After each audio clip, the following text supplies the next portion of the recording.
Assalamualaikum warahmatullahi wabarakatuh. Waalaikumsalam warahmatullahi wabarakatuh. Oke, gimana nih kabarnya? Sehat? Oke, sebelum kita mulai pelajaran pagi ini, ketua kelasnya ayo dipimpin berdoa terlebih dahulu ya.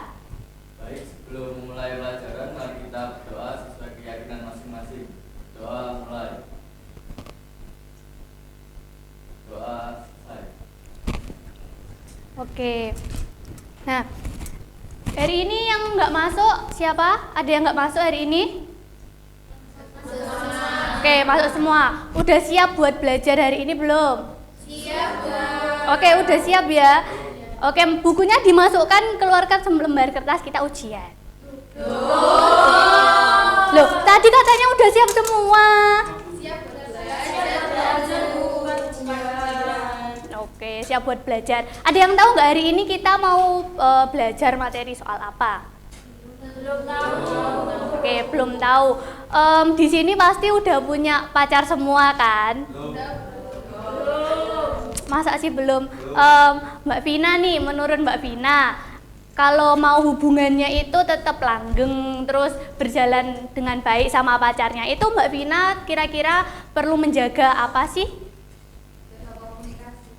Iya, benar. Jadi kalau kita mau hubungan kita sama orang lain, nggak cuma pacar aja loh ya, sama orang lain itu berjalan dengan baik, itu kita harus menjalin komunikasi dengan mereka dengan baik kayak gitu. Kita kan juga makhluk sosial nih kayak gitu. Jadi kita perlu berkomunikasi dengan sesama kayak gitu. Nah, sebelum kita masuk ke materi, kita main games kecil-kecilan dulu nih. Kita ice breaking sebentar. Ibu mau lihat seberapa siap kalian dalam menerima materi untuk hari ini kayak gitu. Jadi nanti gamesnya nanti ibu kasih kata buat teman-teman yang di sebelah kanan ini, nanti disalurkan ke temennya sebelah kirinya kayak gitu. Tapi nanti nyalurinnya cuma dalam waktu 5 detik aja gitu. Paham sampai sini? Paham. Oke, buat katanya ini nanti tolong disalurkan ke belakang ya, Mbak. Oke, jangan dibuka dulu ya. Oke. Udah? Bisa dibaca dulu, dibaca-baca dulu.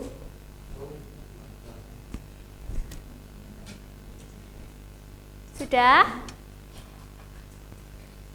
Oke, sudah. Jadi nanti jangan lupa disalurkan ke teman sebelah mana nih? Kanan kiri? Kanan. Oke, kanannya ya. Nanti ke sebelah kanan, tapi dalam waktu 5 detik aja. Nanti ibu hitung 5 detik kayak gitu. Oke. Udah siap? Yang paling pojok sudah siap? Siap. Mas Rehan udah siap, Mas? Sudah. Oke, kita mulai ya. 1, 2, 3.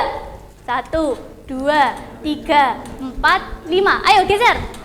1, 2, 3, 4, 5. Geser. 1, 2, 3, 4, 5. Oke, waktunya habis ya. Sudah? Gimana? Yang pojok sini, deretan pojok ini, udah? Yakin belum sama jawabannya?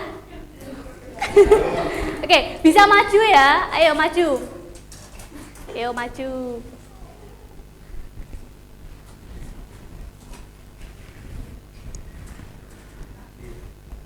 Oke. Dari kelompok pertama dulu nih, tadi Mbak Neni. Kira-kira jawabannya apa Mbak Neni? Kakak tua milik kakak tua milik kakak tua. Kakak tua. Gimana? Kakak tua milik kakak tua? Iya. Oke, gimana Mbak Dea? Bener nggak jawabannya? Oke, masih salah, kurang tepat. Ayo kelompok 2, Mbak Helen. Nyamuknya nyanyi-nyanyi marah-marah. Nyamuknya nyanyi-nyanyi marah-marah, Mbak Helen. Iya. Gimana Mbak Rara? Bener apa enggak? Salah. Oke, masih kurang tepat nih. Ayo kelompok 3, Mbak Vina, gimana? Nyamuk nyanyi-nyanyi, nyanyinya nyaring di malam. Nyamuk nyanyi-nyanyi, nyanyinya nyaring di malam. Ya. Mas Rehan, bener nggak Mas? Jawabannya apa Mas Rehan? Nyamuk nyaring nyanyi, nyanyian nyaring gimana? Oke, hampir nih, hampir kayak gitu. Oke, kita beri aplaus dulu buat teman-teman nih. Oke, bisa duduk kembali ya. Oke. Nah, Dari kegiatan yang udah teman-teman lakuin ini dapat kita ambil kesimpulannya kalau misalnya sebuah informasi itu semakin banyak yang memberikan informasi itu nanti dapat merubah informasi tersebut kayak gitu. Jadi kita perlu nih belajar gimana tata cara komunikasi kayak gitu. Nah, karena kita perlu belajar tata cara komunikasi, ada yang tahu nggak tujuan dari komunikasi ini itu apa? Kita belajar komunikasi kantor ini nanti tujuannya apa? Ayo, ada yang bisa membantu Ibu? Saya Bu, Oke, Mbak Dea, gimana Mbak Dea? menurut saya dengan belajar komunikasi ini kita dapat mengetahui cara untuk berinteraksi dengan orang lain. Kita juga dapat berlatih untuk memahami orang lain dan mampu memahami orang lain dengan baik Bu. Oke, benar. Beri aplaus dulu buat Mbak Dea. Oke, jadi benar yang disampaikan Mbak Dea tadi. Nah, diharapkan dari kita belajar ini materi komunikasi kantor ini nanti kita dapat berkomunikasi dengan teman-teman yang lainnya ketika nanti kita sudah bekerja di kantor seperti itu. Jadi agar informasi yang diberikan itu nanti tetap sama dari informan pertama hingga ke penerima informasi tersebut kayak gitu. Nah, di sini nanti kita bakal belajar mulai dari pengertiannya, terus ciri-cirinya, manfaatnya, jenis-jenisnya kayak gitu. Nah, sebelum masuk ke materi, Ibu ada sebuah video. Jadi kita nonton video dulu ya. Jadi teman-teman diharap untuk melihat dengan seksama, menyimak ya. Kita simak dulu videonya.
Baik anak-anak, dari video yang kita saksikan, ada yang tahu pesan tersirat apa dari video tersebut? Saya Bu, Iya, baik Mbak Elif, silakan. dari video tadi itu tidak adanya saling komunikasi yang disampaikan antara pekerja Bu, sehingga menimbulkan kecelakaan kerja. Iya, betul sekali. Kita beri tepuk tangan buat Mbak Ellen ya.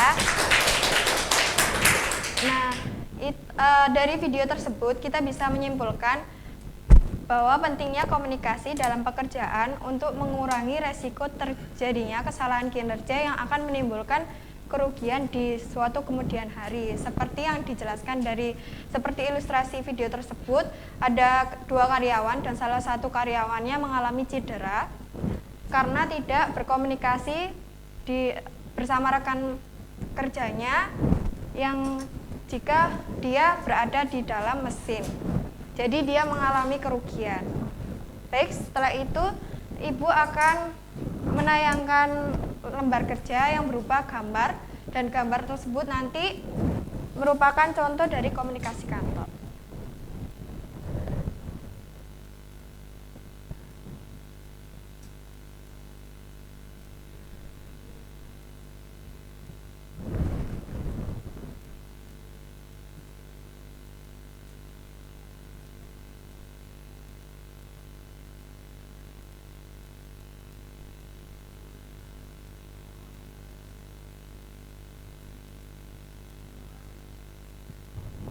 Dari gambar yang pertama, ada yang bisa membantu Ibu untuk menjawab makna dari gambar tersebut?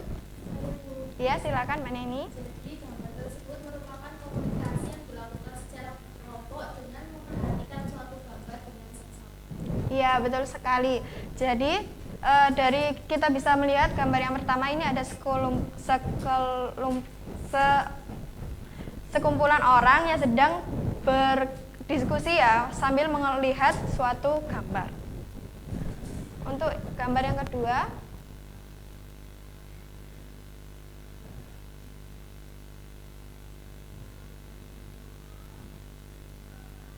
siapa yang bisa menjawab gambar yang kedua?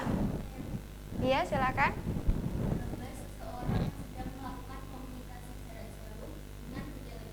Iya, betul sekali. Jadi kita bisa melihat ya gambar yang kedua ini ada wanita yang sedang bertelepon atau kita bisa sebut dengan komunikasi jarak jauh untuk mempersingkat waktu ketika ada urusan yang akan segera disampaikan.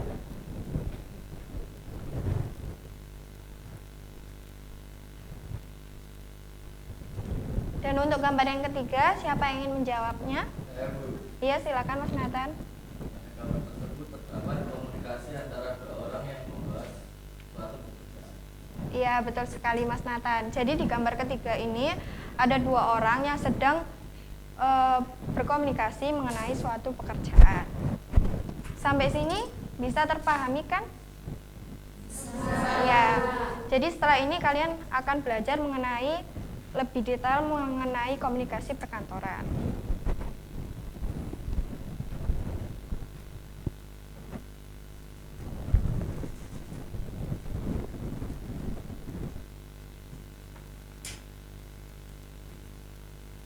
Nah, dari pengamatan lembar kerja tadi, kalian sudah belajar sekilas ya mengenai komunikasi kantor.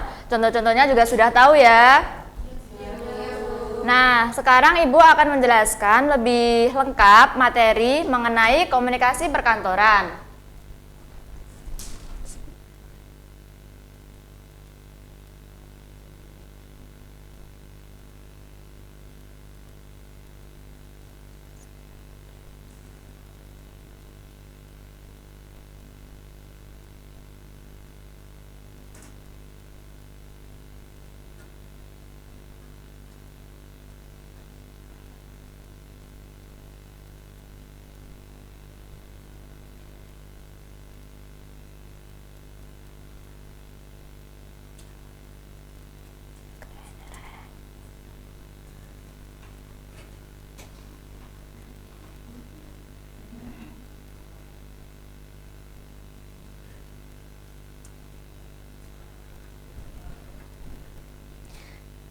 Nah, sebelum kita ke materi yang lebih lanjut, ada yang tahu nggak pengertian dari komunikasi itu apa?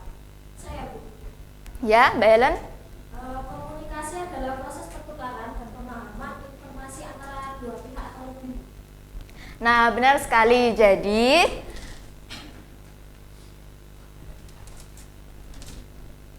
komunikasi adalah suatu proses mengirim pesan atau simbol yang mengandung arti dari seorang komunikator kepada komunikan dengan tujuan tertentu. Nah, kalau pengertian perkantoran sendiri adalah suatu sistem kerjasama untuk mencapai suatu tujuan. Kemudian perkantoran memiliki dua sifat. Yang pertama adalah perkantoran bersifat formal dan perkantoran bersifat non-formal. Nah, kalau perkantoran bersifat formal adalah perkantoran yang menggunakan komunikasi secara resmi melalui surat. Kemudian strukturnya jelas dan ditetapkan. Kemudian prosedur pengambilan keputusannya juga tetap. Lalu kalau perkantoran formal memakai baju formal karena memiliki aturan yang lebih ketat. Perkantoran formal memiliki tujuan yaitu untuk mencapai tujuan bisnis dan perkembangan perusahaan. Kemudian kalau perkantoran non formal adalah perkantoran yang menggunakan komunikasi yang lebih santai dan fleksibel seperti percakapan singkat atau komunikasi yang lebih santai seperti berbicara dengan teman sekantor seperti itu. Kemudian struktur dan prosedur pengambilan keputusannya juga lebih fleksibel Dan pakaiannya, kalau pakaiannya perkantoran non formal itu tidak terlalu formal karena tidak memiliki aturan yang terlalu ketat. Kemudian tujuannya selain untuk mencapai tujuan bisnis, perkantoran non formal juga fokus pada kesejahteraan karyawan dan keberlanjutan. Nah, dari dua sifat perkantoran ini, apa ada yang ingin ditanyakan sebelum Ibu lanjut? Kalau belum, Ibu lanjut ke karakteristik perkantoran. Nah, karakteristik perkantoran ada 6. Yang pertama adalah adanya aturan yang baku. Kemudian yang kedua adanya pembagian pekerjaan. Terus yang ketiga adanya kualifikasi pekerjaan karyawan. Lalu yang keempat memungkinkan terjadinya pendelegasian pekerjaan. Yang kelima hubungan interpersonal anggota bersifat formal. Lalu yang terakhir adalah adanya rincian deskripsi pekerjaan. Nah, dari keenam karakteristik ini bisa dipahami? Bisa. Ibu lanjut ke ciri-ciri organisasi perkantoran. Kalau tadi karakteristik, sekarang adalah ciri-cirinya. Nah, perkantoran memiliki beberapa ciri-ciri. Yang pertama adalah terdiri dari hubungan yang ditetapkan dalam jabatan. Jadi, perkantoran kan ada jabatannya masing-masing seperti direktur atau manajer atau staf seperti itu. Kemudian yang kedua adalah tujuan perkantoran terbagi dalam tugas yang termuat dalam job description. Nah, dari jabatan tadi masing-masing kan memiliki tugas atau jobnya masing-masing. Kemudian yang ketiga adalah adanya kewenangan legal untuk melaksanakan kewajiban. Lalu keempat, garis kewenangan dan jabatan diatur menurut tatanan hierarkis. Lalu adanya suatu sistem aturan formal yang mengatur suatu tindakan dan fungsi jabatan. Kemudian peraturan berlaku bagi setiap orang. Lalu adanya sistem disiplin organisasi dan adanya profesionalitas karyawan. Lalu yang terakhir adalah adanya kenaikan jabatan, senioritas, dan penghargaan atas prestasi kerja. Kemudian setelah ciri-ciri, tadi kan kita di awal sudah mengetahui arti komunikasi sendiri itu apa, arti perkantoran sendiri itu apa. Nah, sekarang adalah pengertian dari komunikasi perkantoran. Komunikasi perkantoran atau office communication ialah proses komunikasi yang terjadi dalam suatu kantor dan bertujuan untuk meningkatkan kinerja kantor tersebut. Nah, tujuan dari komunikasi kantor sendiri pada intinya adalah untuk memastikan informasi yang tepat disampaikan kepada orang yang tepat dengan cara yang efektif dan efisien. Hal ini dapat membantu meningkatkan kerjasama, mempercepat pekerjaan, pengambilan keputusan, meminimalkan kesalahpahaman, dan memperkuat budaya perusahaan. Nah, dari tujuan dan pengertian komunikasi perkantoran tadi, apa ada yang ingin ditanyakan? Belum, kalau begitu Ibu lanjut ke fungsi komunikasi kantor. Nah, fungsi komunikasi kantor ada 4. Yang pertama adalah fungsi kontrol, yang kedua adalah fungsi motivasi, yang ketiga adalah fungsi emosi, dan yang keempat adalah fungsi informasi. Yang pertama adalah fungsi kontrol. Fungsi kontrol dalam komunikasi perkantoran, dalam perkantoran sendiri digunakan untuk mengontrol pekerjaan karyawan. Seperti kepada siapa dia harus melapor atas pekerjaannya, kepada siapa dia harus bertanya pekerjaannya, atau hal-hal lain yang berhubungan dengan atasan. Kemudian fungsi kontrol juga digunakan untuk mengontrol perilaku karyawan. Misalnya nih ya, ada karyawan yang kerjanya lelet banget, terus ada temennya yang nggak puas karena pekerjaannya jadi terhambat. Lalu untuk menghindari hal-hal yang tidak diinginkan di antara keduanya, harus adanya komunikasi supaya mereka berdua bisa mencapai tujuan mereka masing-masing. Seperti itu. Kemudian yang kedua adalah fungsi motivasi. Fungsi motivasi ini digunakan untuk memberikan dorongan kepada karyawan supaya mereka lebih giat lagi dalam bekerja. Nah, motivasi ini diberikan kepada karyawan atas apa yang mereka lakukan. Misalnya ada karyawan yang kerjanya bagus, terus bisa mencapai target, terus kerjanya sesuai apa yang diperintahkan. Nah, kita bisa memberikan dia motivasi supaya lebih giat lagi dan semakin baik lagi dalam bekerja. Nah, motivasi itu bisa berbentuk kata-kata atau pujian atau tambahan gaji, tambahan intensif, bonus, upah, atau bisa juga kenaikan pangkat. Nah, yang ketiga adalah fungsi emosi. Fungsi emosi ini dalam bekerja kan kita harus berinteraksi juga dengan lingkungan sosial. Nah, salah satu bentuk interaksi tersebut adalah komunikasi di mana anggota dapat menyampaikan emosi mereka, baik emosi positif maupun emosi negatif. Kalau emosi positif, contohnya seperti puas terhadap pelayanan yang diberikan perusahaan kepada karyawan, kemudian puas karena gajinya sesuai sama kerjanya, puas karena bosnya baik, atau hal-hal positif yang bisa membangun keberlanjutan bagi perusahaan. Kalau emosi negatif, contohnya frustasi karena bosnya galak, frustasi karena gajinya dikit gak sesuai sama beban kerja, atau frustasi karena tidak dilayani dengan baik oleh perusahaan. Seperti itu, atau hal-hal lain yang bisa menghambat pertumbuhan pekerjaan. Kemudian yang keempat adalah fungsi informasi. Fungsi informasi ini digunakan untuk menyampaikan informasi kepada seluruh elemen kantor agar tidak terjadi kekurangan atau kesalahan informasi. Nah, informasi yang disampaikan ini juga tidak boleh sembarangan, tidak boleh asal menyampaikan informasi.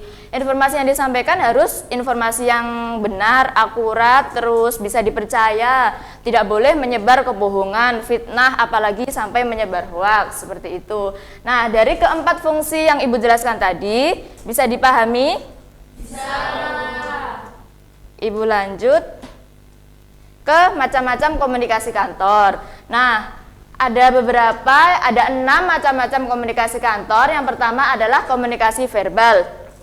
Komunikasi verbal adalah komunikasi yang dilakukan secara langsung, baik secara individu maupun berkelompok. Kalau sesama individu, contohnya berbicara melalui telepon.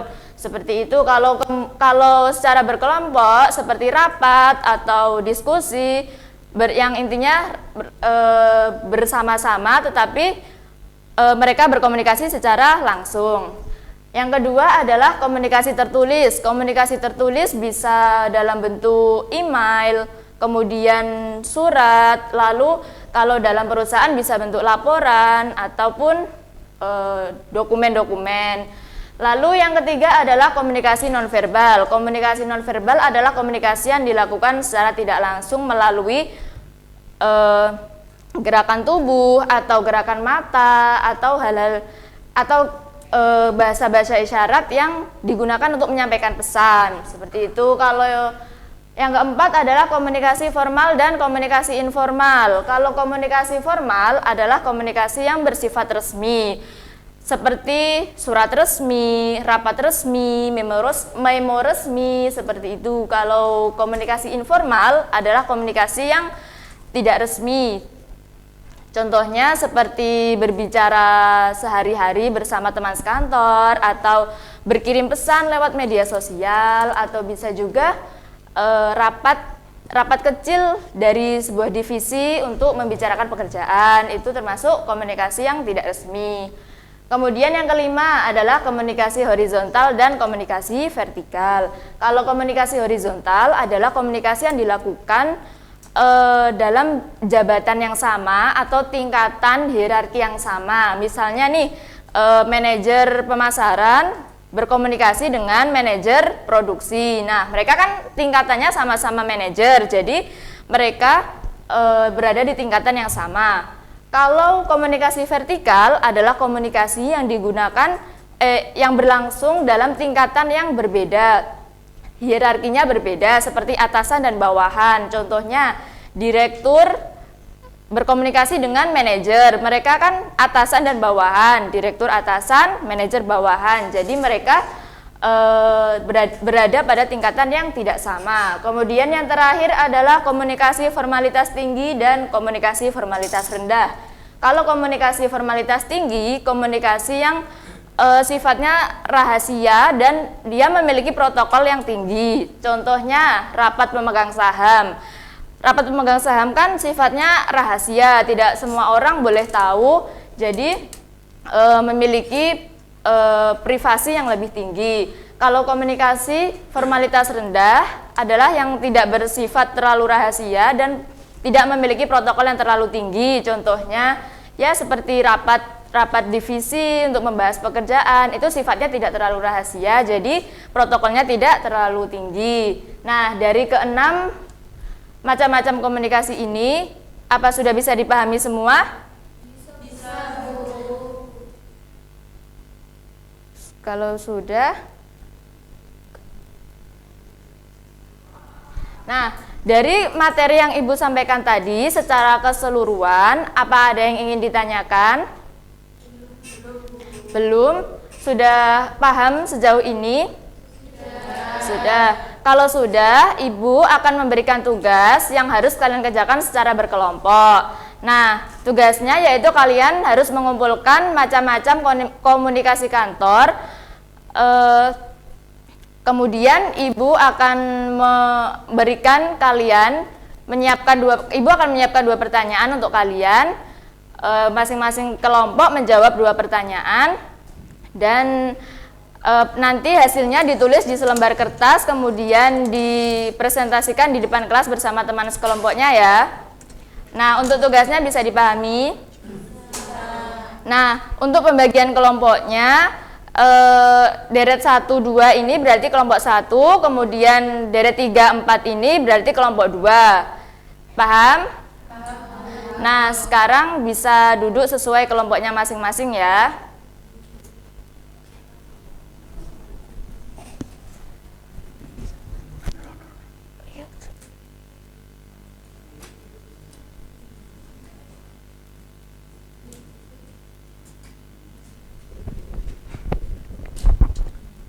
Oke, jadi tadi kan sudah dibuat 2 kelompok ya.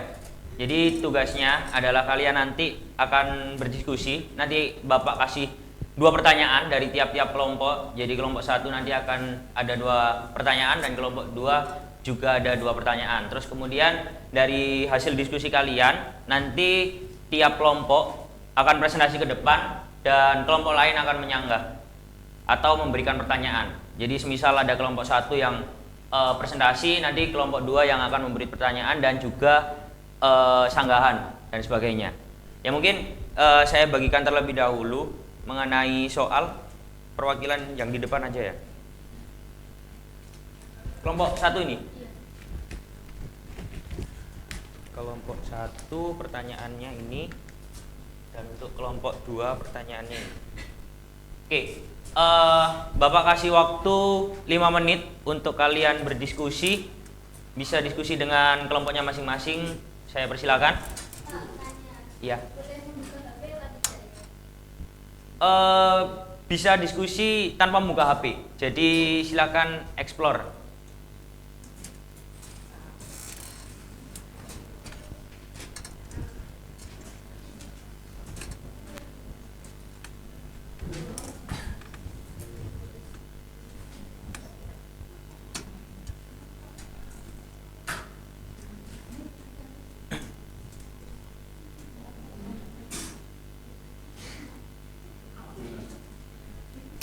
Ada yang kebingungan?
dari kelompok 1 ada kendala?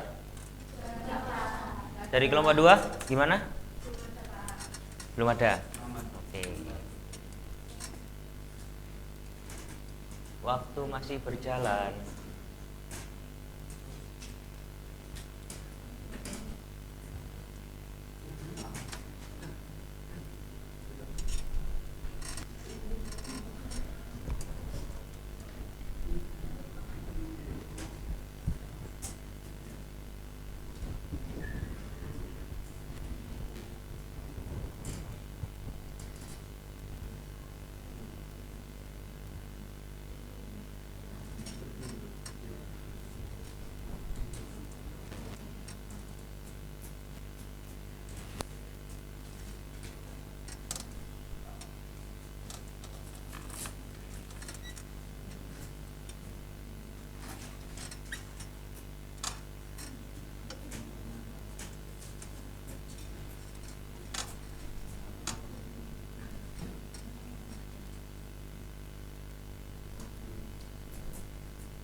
Oke, kurang 30 detik lagi.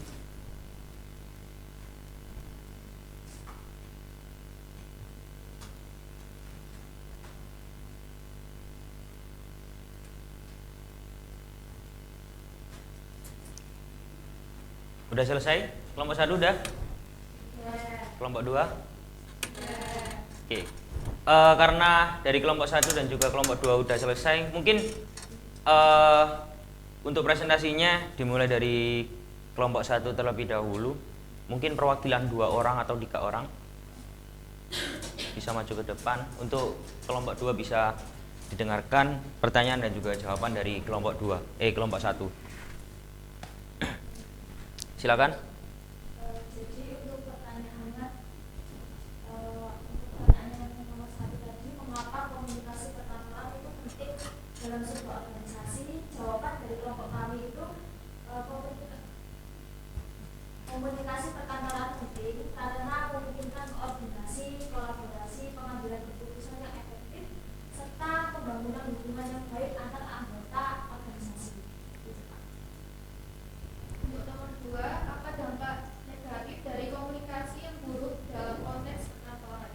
Jawabannya adalah dampak negatif dari komunikasi yang buruk antara lain adalah kesalahpahaman, konflik antar tim, penurunan produktivitas, kebingungan pelaksanaan tugas, serta kerugian reputasi dari organisasi. Oke, cukup. Dari kelompok 2 ada pertanyaan atau tanggapan? Ya, silakan Mas Nathan. Untuk kelompok 1 pertanyaannya, bagaimana komunikasi berperan kepercayaan di lingkungan perkantoran? Bisa dipahami dari kelompok 1? Langsung dijawab atau? Ya, silakan. Baik, izin menjawab. Jadi dengan berkomunikasi secara terbuka, mengidentifikasi titik konflik, mencari solusi bersama, dan memastikan semua pihak didengarkan. Siap. Oke, kita beri aplaus dulu kepada kelompok 1. Bisa kembali ke tempat.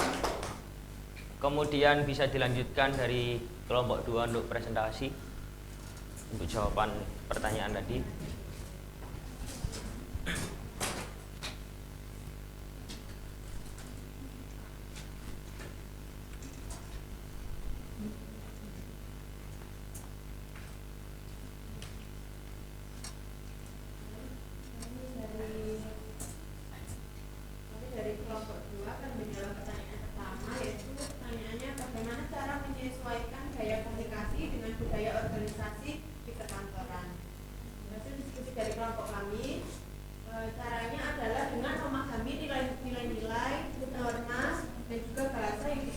dalam budaya organisasi serta menyesuaikan gaya komunikasi dengan konteksnya. Soal kedua. Untuk jawaban dari pertanyaan nomor 2 dengan pertanyaan yaitu bagaimana cara memperbaiki komunikasi yang sudah dilingkupi dengan perkantoran. Jawabannya yaitu memperbaiki komunikasi yang buruk melibatkan refleksi diri, mengidentifikasi masalah, berkomunikasi secara terbuka, dan juga berkomitmen untuk memperbaiki hubungan. Cukup? Dari kelompok 1 ada pertanyaan? Ya, silakan. Bagaimana komunikasi berperan dalam membangun kepercayaan di lingkungan perkantoran?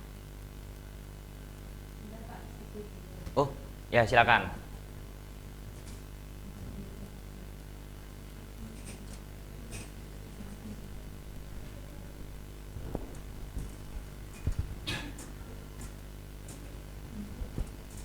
Bisa langsung dijawab? Oke, silakan kelompok 1. Saya akan menjawab pertanyaan dari kelompok 1, yaitu jawabannya komunikasi yang jujur, konsisten, dan terbuka membantu membangun kepercayaan di antara rekan kerja dan manajemen. Apakah dibahas? Bisa? Oke. Kita beri apresiasi terlebih dahulu untuk kelompok 2. Silakan kembali ke tempat. Oke, itu tadi merupakan pertanyaan mengenai bagaimana sih peran komunikasi dalam konteks perkantoran itu. Jadi dari pertanyaan-pertanyaan tersebut dan juga hasil diskusi kalian itu nanti harapannya bisa kalian implementasikan dan juga bisa kalian pelajari kembali di rumah maupun di jenjang selanjutnya. Jadi komunikasi perkantoran mungkin adalah suatu pembelajaran mengenai komunikasi yang ada di dalam perkantoran itu sendiri. Tadi juga sudah disinggung mengenai berbagai fungsi, kemudian peran dan juga manfaat dari komunikasi perkantoran itu sendiri. Jadi hasil diskusi kalian silahkan dikembangkan lagi, dijadikan sebagai alat untuk mengembangkan komunikasi perkantoran dari diri kalian masing-masing. Jadi mungkin itu saja diskusi yang bisa kita bawa pada pertemuan hari ini. Terima kasih dan sampai ketemu di pertemuan selanjutnya untuk membahas lebih lanjut mengenai diskusi kita.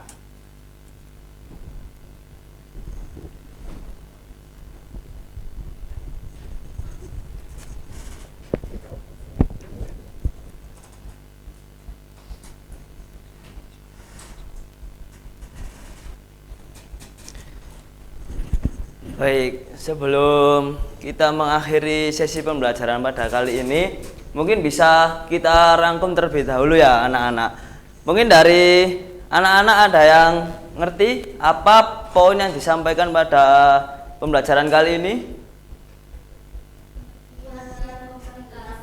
Terus?